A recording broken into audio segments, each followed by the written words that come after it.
Shri Radha Krishna Gopakupinath Shalakum Radha Kum Giri Govardhan Ki Jai Vrindavan Dham Ki Jai Pur Dham Ki Jai Pur Dham Ki Jai Radha Dham Ki Jai Bhakti Devi Tulsi Ki Jai Umay Ganga Ki Jai Shri Shri Gaurathai Ki Jai Pura Premanand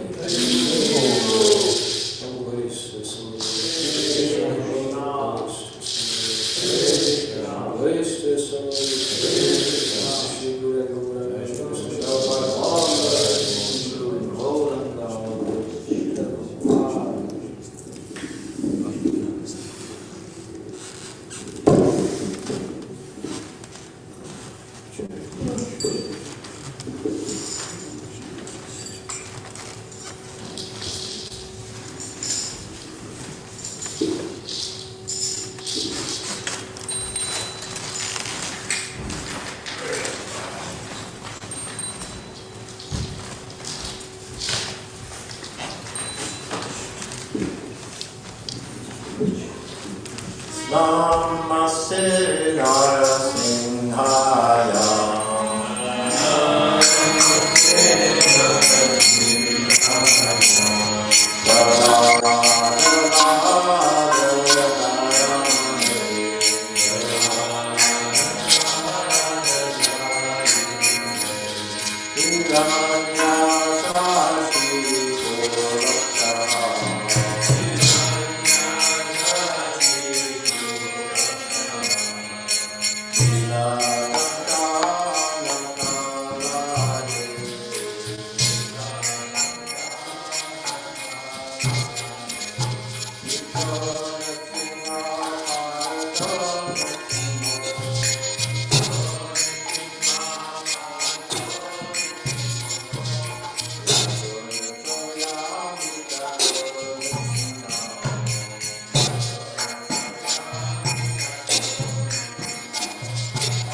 Good to see you, Shivank Prabhu.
Om Jnanatimarandasya Jnananjanashalakaya Chakshurmilitam Yena Tasmai Shri Gurave Namaha Shri Chaitanya Manobishtam Shtapitam Yena Bhutale Swayam Rupa Kadamayam Dadati Swapadantikam Vandeham Shri Guru Shri Bhutapadakamam Shri Guru Vaishnavam Shri Rupam Sakrajatam Sahajana Raghunatham Tam Sajivam Sadvaitam Savadhutam Parijana Saitam Krishna Chaitanya Devam Shri Radha Krishna Padan Sahagana Lalita Shri Vishakan Vitamscha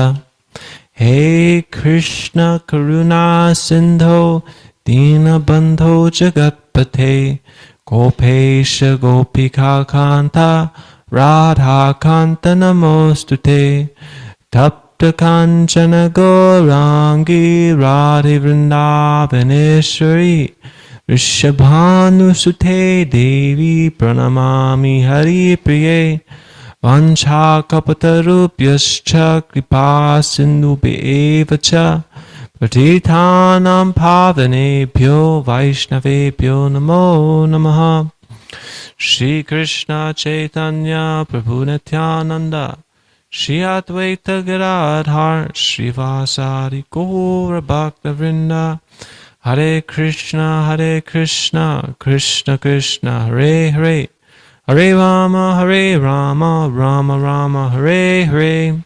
Hare Krishna, Krishna Krishna, Hare Hare. Hare Rama, Rama Rama, Hare Hare. Hare Krishna, Krishna Krishna, Hare Hare. Hare Rama, Rama Rama, Hare Hare. So continuing reading from Srimad Bhagavad Gita as it is, chapter 16, the divine and demoniac natures. Which text are we on? 11. 22. I thought it was more like that also. You should know best. You gave class yesterday. Okay, 22.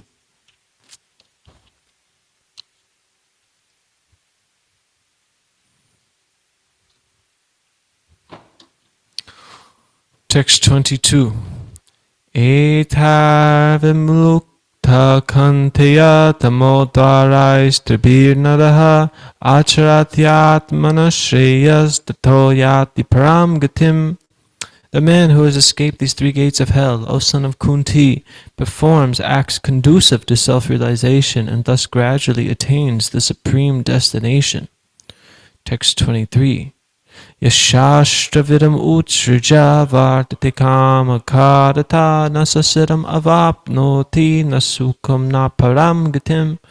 But he who discards scriptural injunctions and acts according to his own whims attains neither perfection nor happiness, nor the supreme destination.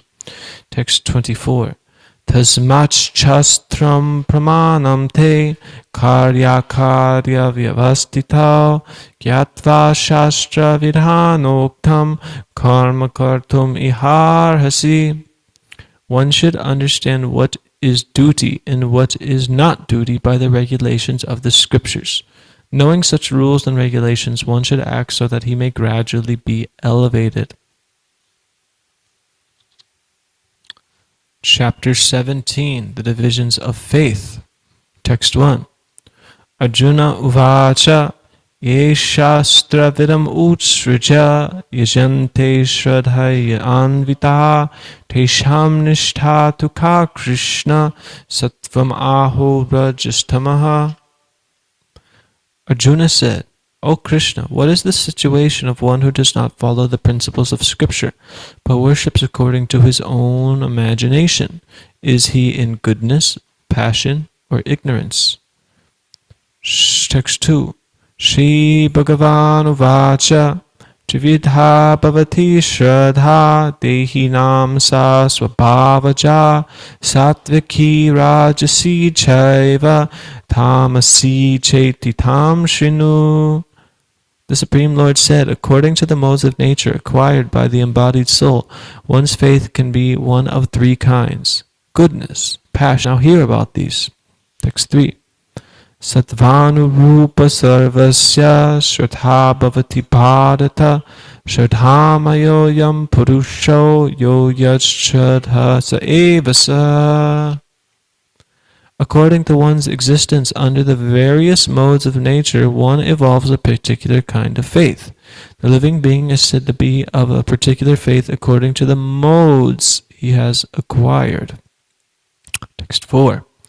Yajante satvika devan yaksha rakshamsi rajasaha pretan bhuta ganam shanye yajante tamasajanaha. Men in the mode of goodness worship the demigods. Those in the mode of passion worship the demons. And those in the mode of ignorance worship ghosts and spirits. Text 5 and 6. Shastra vihitam ghoram tapyante ye tapojanaha tambhahankara samyukta kamaraga balanvitaha karshayanta sharirastam bhutakamam achetasaha mam chaivanta sharirastam tan vidyasura nishchayan.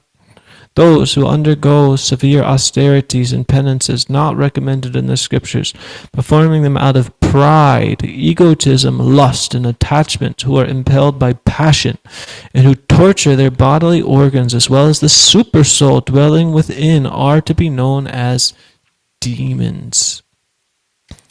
Text 7.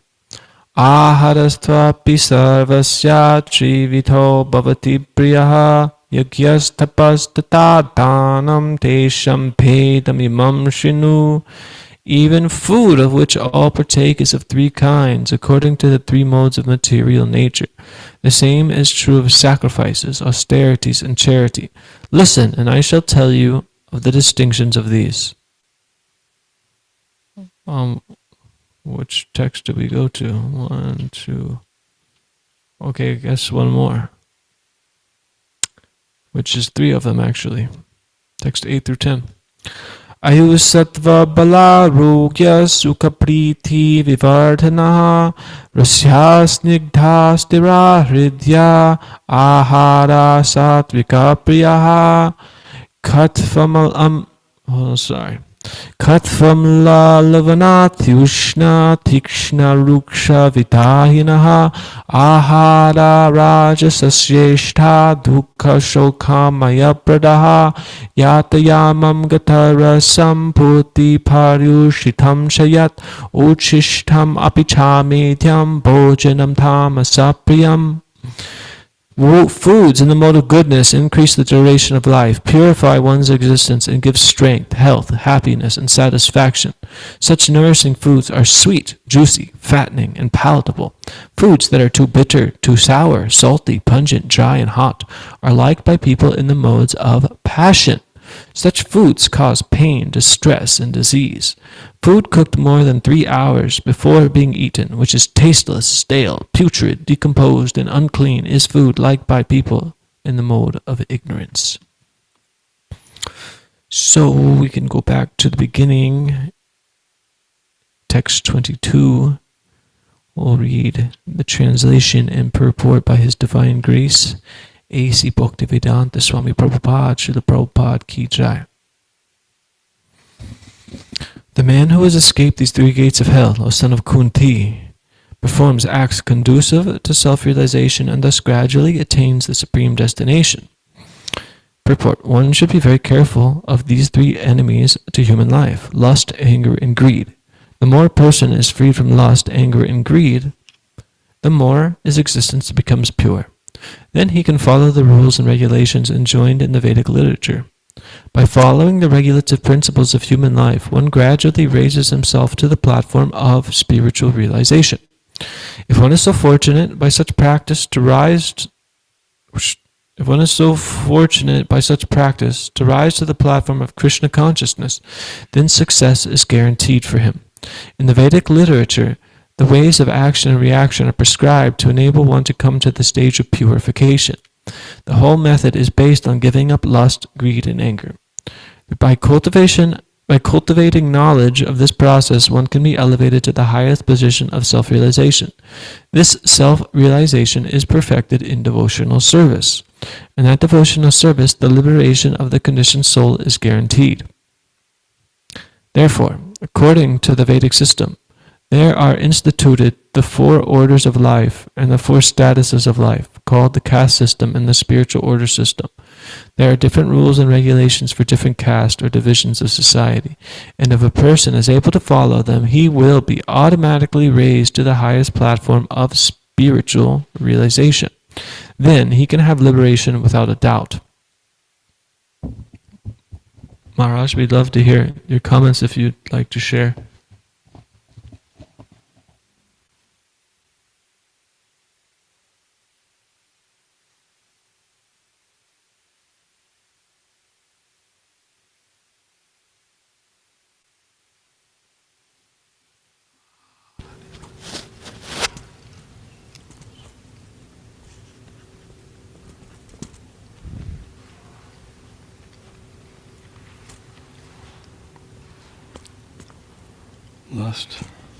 Lust, anger, and greed, the 3 enemies to human life.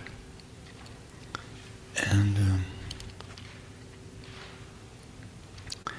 so one should try to get free from these things. So the way to get free from lust is to disassociate oneself from things that incite lust. Food that's too passionate, things that stimulate the senses more than one requires.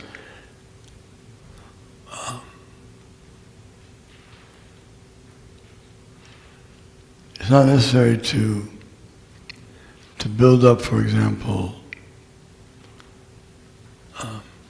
a large sum of funds, because then one will be inclined to use it for lusty activities. Simple living, high thinking, is the way to get free from lust. And lust leads to greed and anger. So we have to begin with lust. And the tongue is the beginning of the... One can control the tongue, he can control the belly and the genitals. So then he can be... The idea that one doesn't own anything, that everything should be given to Krishna, everything should be surrendered to Krishna. In other words, all that I have, or I think it's mine, I give it back to Krishna.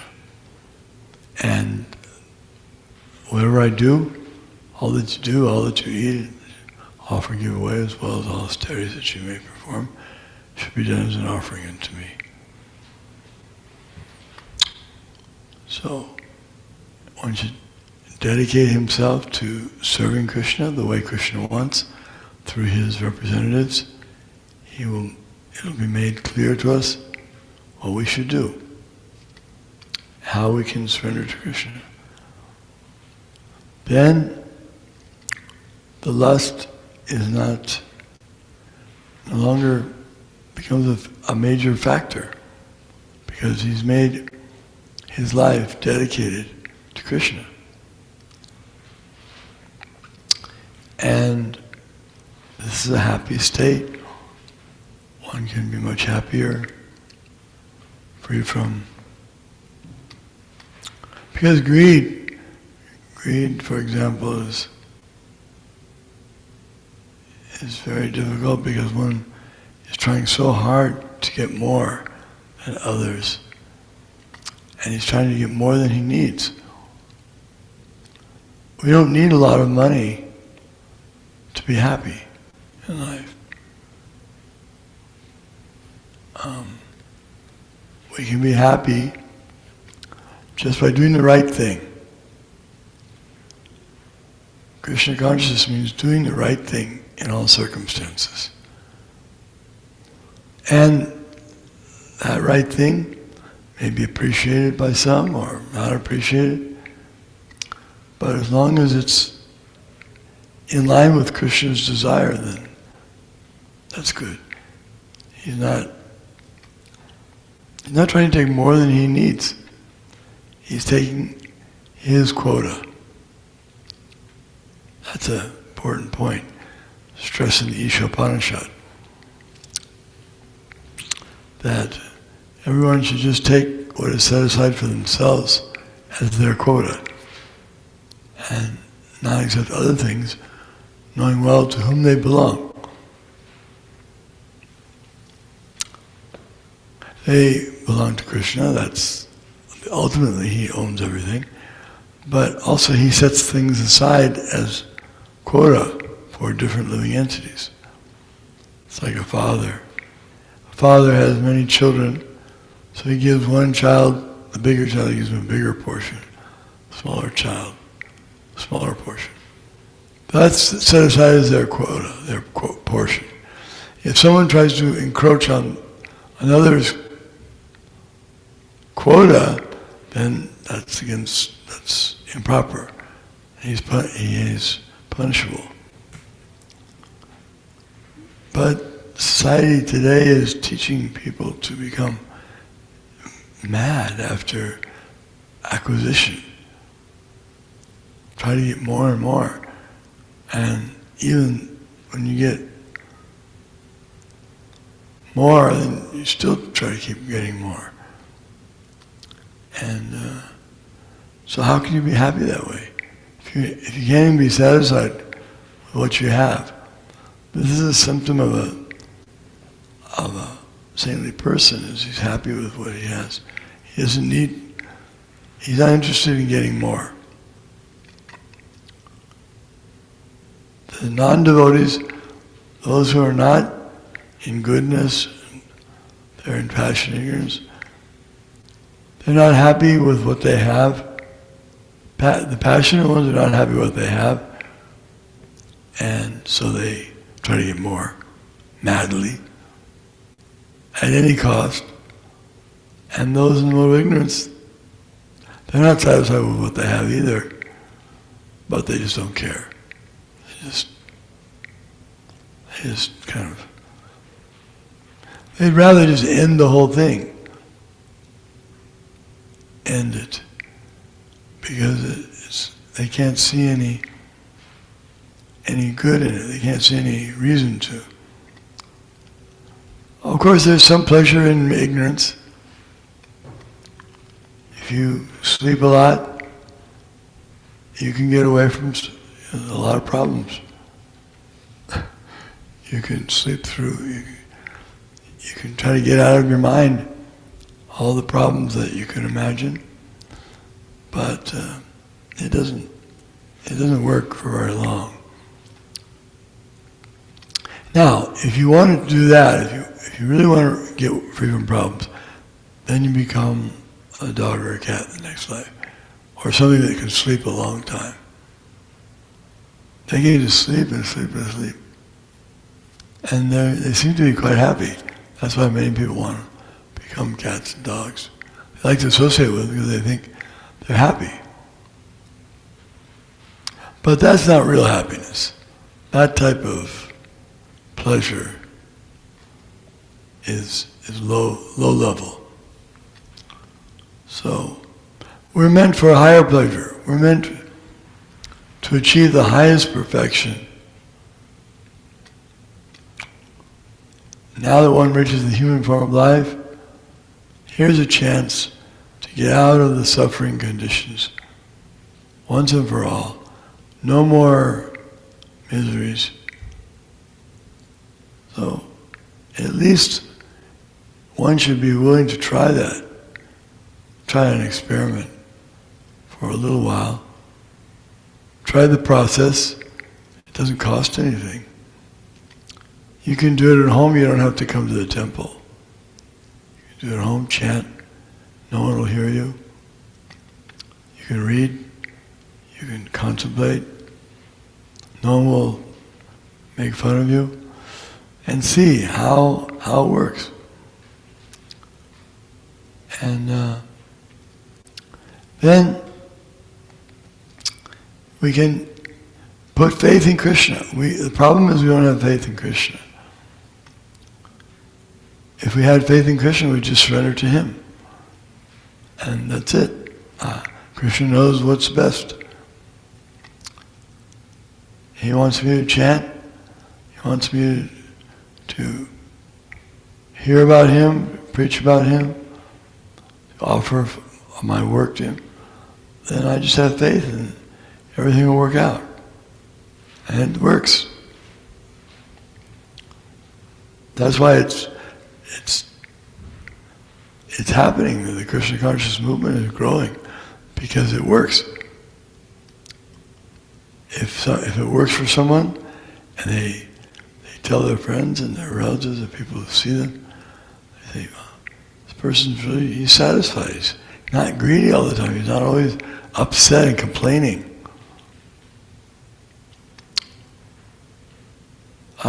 Advanced person, he doesn't have anything to complain. He's satisfied. How's it going on? By Krishna's grace, it's going nicely. And he can't think of anything he needs. He doesn't envy anyone. He doesn't hate anyone. He's at peace with the world. Peace with the world.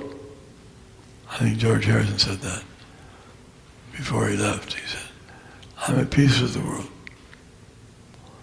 That's good. That's good. That's a good conclusion of this life. I don't hate anybody, and I'm not overly attached to anybody. I'm just happy to go back to Godhead. Go back and serve Krishna. Or continue to serve Krishna as best I can.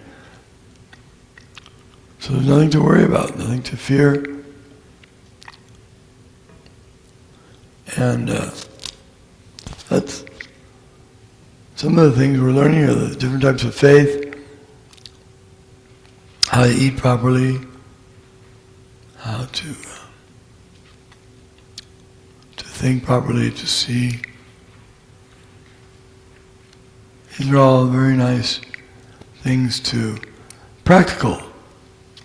How to live life, how to be happy, free from distress. So get free from lust, anger, and greed. But they think, in the material world, they think that these are the three, you have to have these. You have to have lust, you have to have anger, and you have to have greed. They think if you don't get angry, you're just a pushover. Everybody takes advantage of you, and you're not appreciated.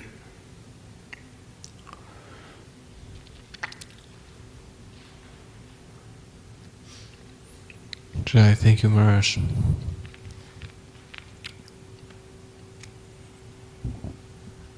So, I'd like to read the next text, text 23. Yashastra vidam utsraja vartate kama kadata nasasiddham avapnoti nasukam na paramgatim. Translation, but he who discards the scriptural injunctions and acts according to his own whims attains neither perfection nor happiness nor the supreme destination. So this is the difference between the suras and the asuras. I was listening to a lecture one time and Srila Prabhupada was mentioning, I always remembered it ever since he said it, but I may have food here in front of me and some person may come from outside and they've been, on the streets for days and they're starving, they're hungry. They'll come in and still they won't just run at the food. They'll ask or they'll talk or they'll do something, but a cow may come in or a goat and they just come right for the food. You even have a stick, you hit them and he still comes for the food. So it's complete ignorance, ignorant of what's going on in a higher order.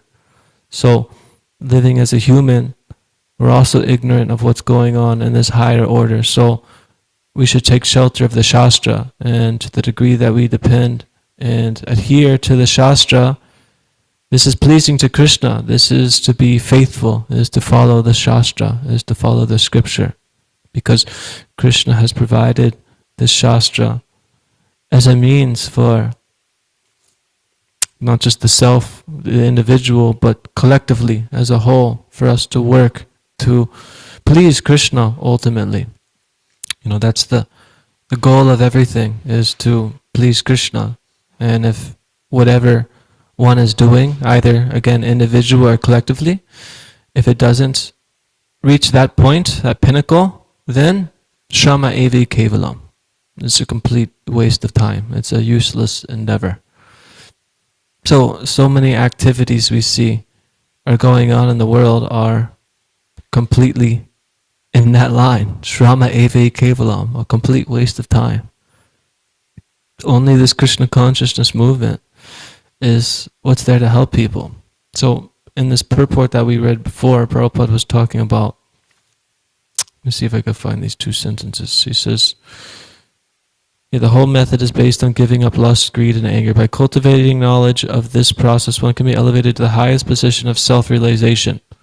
And then he says, this self-realization is perfected in devotional service, because as we all know, the soul is active and we need service, a positive engagement. So we're not trying to just negate life of all the demonic things. And we're trying to install a positive, which is following the scripture, following the ways of action ordained by Krishna and the acharyas. And by following that, everybody can become blissful. And like Maharaj was pointing out, that anywhere in life we may find ourselves, there's some form of bliss, some form of happiness. You could be in the hellish planets, and still you derive some kind of happiness from it. And this is exemplified, you could say, how Indra becomes a hog and he's enjoying his hog life. Here's the king of the demigods, and he's cursed to be a hog, but he's enjoying that life. So no matter where we're placed in life, we'll find some kind of enjoyment there. But real bliss, real ananda, or you could say the highest bliss, this comes from devotional service alone. Because I think Yamagadari was mentioning last night very nicely, we've all come from different backgrounds before we came to devotional service, and I guarantee we all had one thing in common, is that we were trying to enjoy our senses. How did that work out? Not so good. Another thing we have in common. So we try to enjoy our senses as a conditioned soul separate from Krishna, and it leads to nothing but pain and misery. And that's in accordance with the modes of material nature that we're associated with. But Krishna is the master of the senses. So by serving him, trying to please his senses, then he can actually please our senses better than we know how to ourselves. So by rendering service to Krishna,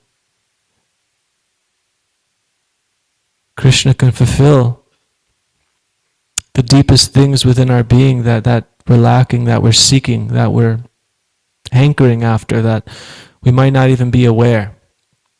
We're so ignorant when we first come to Krishna consciousness. Here, take this glub jamun, take this prasadam, okay, chant this. We don't even really know what we're doing.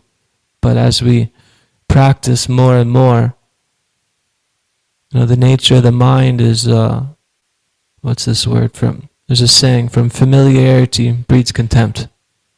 The more you associate with something, the more you take it lightly. So, you may first come to the temple and Mangal Arti is this whole special thing, or the holy name and Kirtan's a whole special thing. But we always have to go deeper into our practice. We always have to go deeper. And what it looks like for different devotees to go deeper is different from one another. one has more of a nature of being scholarly, very intellect. So he has to absorb his intellect in really, really studying deeply the scriptures. One may be very musically talented or wants to engage in kirtan or cooking or whatever it may be. Not to say that we just focus on one category and neglect the others, but we should really dive deep into wherever we can in Krishna consciousness. Not just stay on the surface, but dive deep.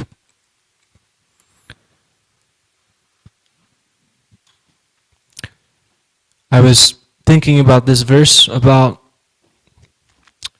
read it again real quick because it's really nice. But he who discards the scriptural injunctions and acts according to his own whims attains neither perfection nor happiness nor the supreme destination. So when Maharaj was speaking, I was thinking about how Vishwanath Chakravarti Thakur in his Madhurya Karambani, he analyzes the stages of Bhakti Yoga. As we all know, starting from Shraddha, leading all the way to Prem. And when Maharaj was speaking, I was thinking of the platform of Nishtha, being fixed. And once one is fixed in Nishtha, it's said that it's like you're climbing an uphill, like a mountain. You're going through an artana vritti and it's tough, it's struggles, there's challenges. And once you reach Nishtha, it's like reaching the top of the mountain. So as you progress from there further, it's like going downhill. Because you're actually becoming attracted to Krishna at that point. Rather than trying to run away from your conditioned nature and run away from the lust and anger and greed of the material world, you're actually being pulled to Krishna. So it's said that, you're going downhill. And before we reach this point in Ishta, there's different stages. There's anartha nivritti, and he describes many different anarthas that are there within our heart and analyzes them thoroughly. But the thing that I wanted to talk about was that he mentions there's anishtata and there's nishtha. There's steady devotional service and unsteady devotional service. So in a neophyte stage, generally we're rendering unsteady devotional service as we're stuck in anartha nivritti, trying to clear our heart of all of these anarthas, the impediments to devotional service. So, unsteady and steady, unsteady, steady. But Vishwanath Chakravarti Thakur, so, mercifully, for the benefit of us, dives deep into the different, he analyzes fully, different portions of this unsteady devotional service. And to name a few, I don't know if I remember them all, but, the first one's Utsahamai. Utsahamai. Who knows what the word Utsaha means? Like Mahota. Very enthusiastic. Yeah, enthusiasm. So Utsahamai, it's false enthusiasm. So the tendency is when we come to devotional service, or it may happen as we progress at different times in different ways, there's a tendency to become puffed up and think that we're greater than we actually are. Or you come to the temple and you're like, man, these devotees don't get it. He's been practicing 20 years and he's, still like this. Like, he needs to follow me. Like, I'm going back to Godhead now. Utsahamai, this enthusiasm that's not really standing on such a strong foundation, but as you render devotional service, at least in my experience, that one's very quickly to be purified, because you realize, yeah, maybe I'm not so great, and that will lead you to commit offenses, which leads to further purification. But let's see, other parts of this unsteady devotional service is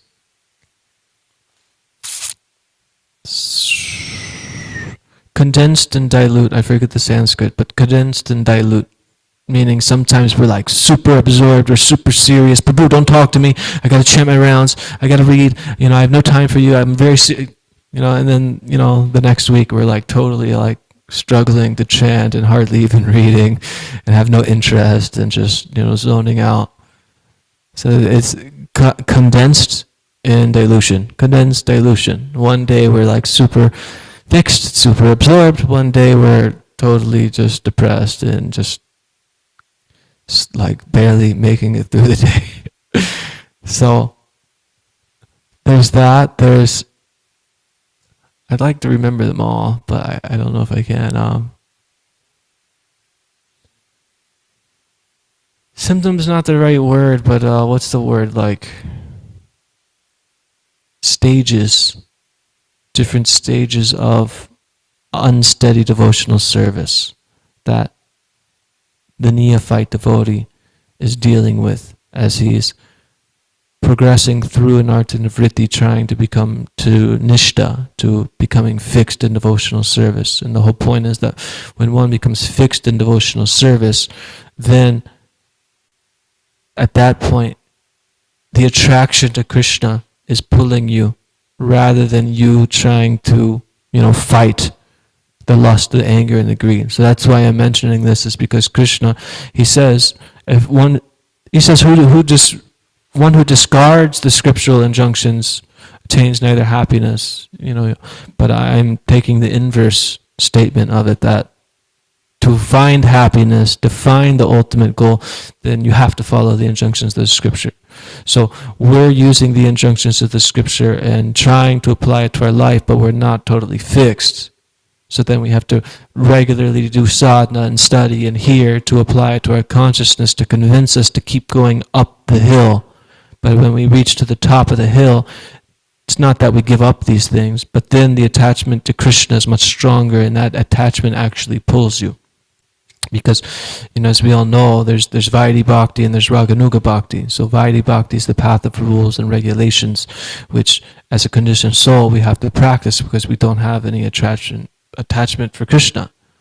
But as we become over in artha nivritti, become fixed in devotional service, actually develop attachment to Krishna, then Raganuga Bhakti is actually desirable, to spontaneously have love and devotion to Krishna. This is what all of our acharyas are representing. They come from this lineage, although externally they may act in a certain way just to guide us, the fallen souls, the conditioned souls.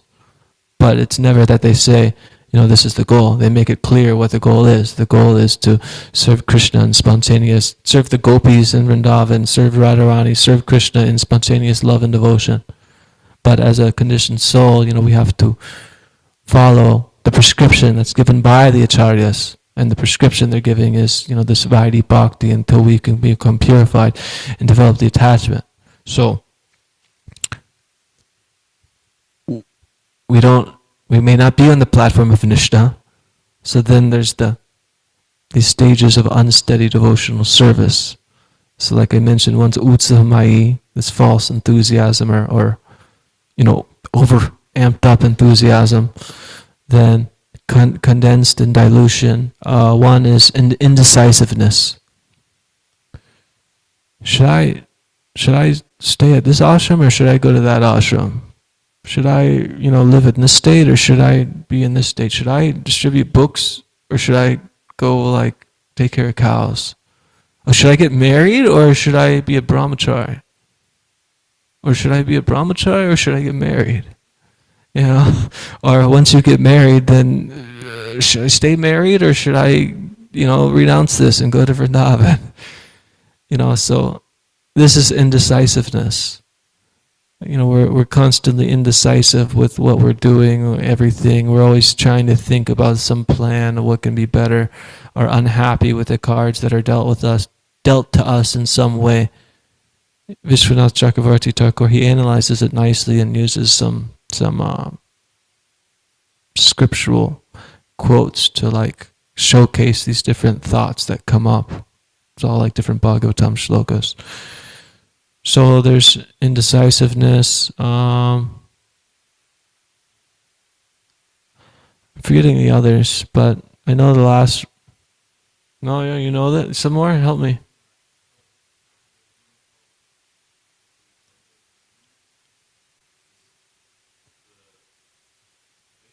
Yeah.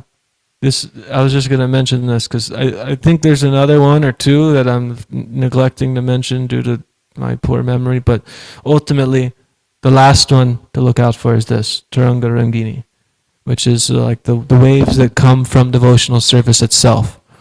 So you're performing devotional service, you got familiar with it. At first you didn't know how to chant Hare Krishna or lead a kirtan. Now you can lead like a really, really fired up kirtan, and naturally people are looking up to you like, wow, he's amazing, he's great. And it's very easy to get puffed up from these things. Or you're a sannyasi traveling around the world preaching, and everybody's giving you offerings and accommodations and everything that comes with that. So it's very easy to receive the blessings of Krishna and these great qualities that naturally develop from performing devotional service, but by performing them, they can also bring rise to our false ego becoming puffed up, thinking that we're great, thinking that we deserve this attention, that people are looking up to me. Oh, I'm giving a class and only 2 people showed. Where's all the other devotees? They have to hear me. I studied for 2 hours today. They have to come hear what I have to say. Well, they probably didn't even study. They probably were just sleeping all day. I'm studying and they didn't come. So all these different thoughts can arise. So, and this is just, if you want to see a real life practical example of this, we could see in the time after Srila Prabhupada left, and within ISKCON, they didn't really know what to do as far as, guru, the single guru that was there, that was pure devotee, left. Prabhupada, you could give him whatever, you could give him the whole world, and he would not become puffed up, because he's just seeing, okay, this is Krishna's entrusting this to me, so how can I use this in Krishna service? But after he left, there's these zonal acharyas, and they were essentially treating them like Srila Prabhupada, and most of them fell down. Because, then they realized and established different measures to go forward. So, that's one. I wish I had all the others. There's not so many, maybe like 2 more. I'm just skipping them. But but the point is, I already made clear is that Krishna is saying that one who discards the scriptural injunctions and acts according to his own whims, no happiness, no perfection, no supreme destination. So meaning is that if we want to be happy, if we want these things, then we actually have to follow the scriptures. This is the difference between being an asura and asura.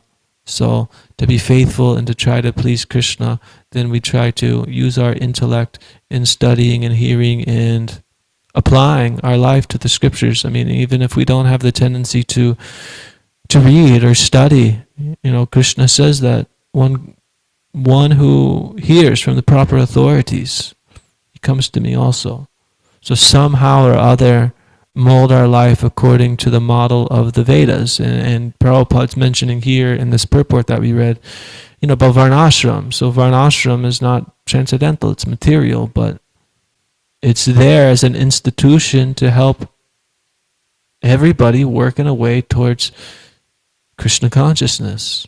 And nowadays, our society is completely backwards.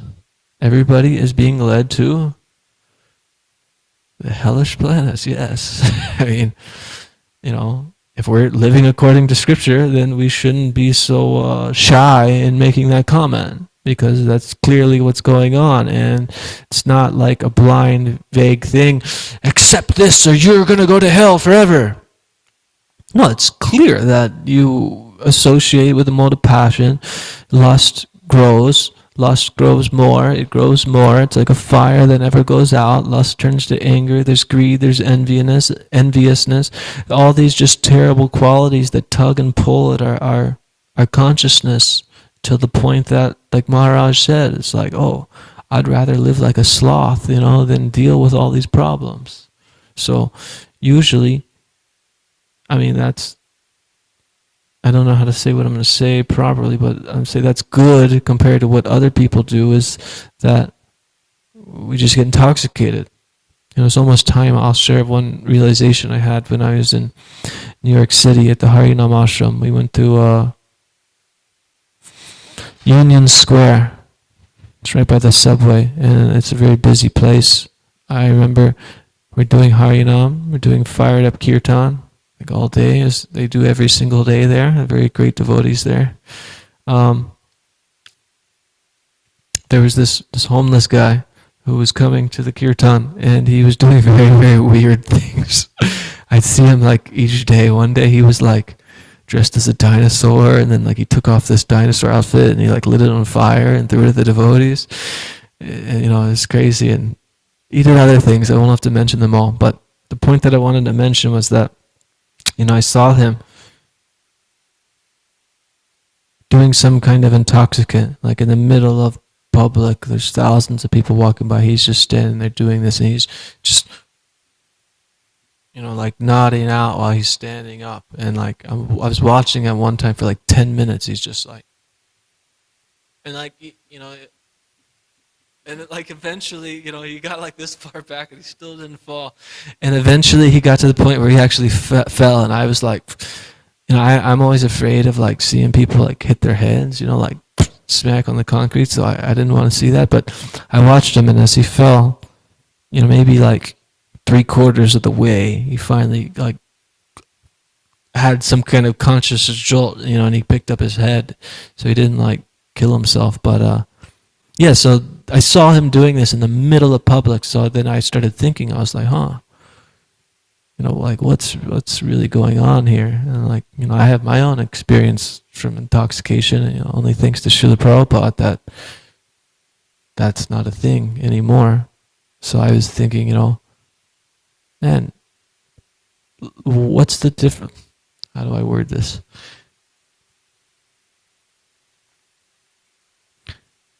What's the difference between animals and humans? This thought came to my mind, and I realized that animals are following the basic rule of existence, that they're naturally taking care of their own well-being.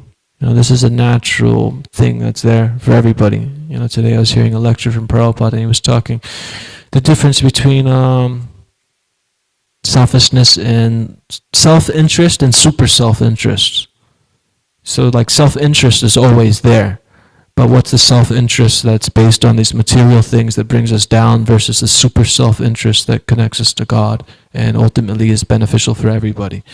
But the point being was that, yeah, animals, they have no choice but to try their best to survive and live and do good and take care of themselves.